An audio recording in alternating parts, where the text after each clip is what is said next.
You worked with James Comey when he was at the FBI and you were the Attorney General. Mm-hmm. There's a newly released document suggesting that he had been working on his statement in May of 2016 before he ultimately cleared Hillary Clinton of any criminal wrongdoing later that summer. I know you've been critical of Comey for being as outspoken as he was during that press conference, and then also the Comey letter he wrote before the election.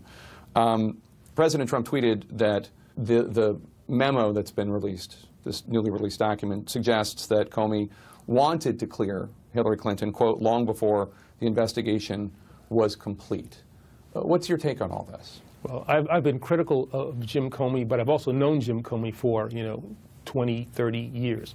He's an honest guy, and the determination that he made, and I think inappropriately announced, I think is based on the facts, based on his interpretation of the law, and it was nothing more than that. It was a good faith assessment by a person who I think has done a lot for this country. What do you make of him working on this memo in May before he had even interviewed Hillary Clinton? Some of the president's supporters and President Trump himself are suggesting, see, the fix was in. He was never going to go after her criminally.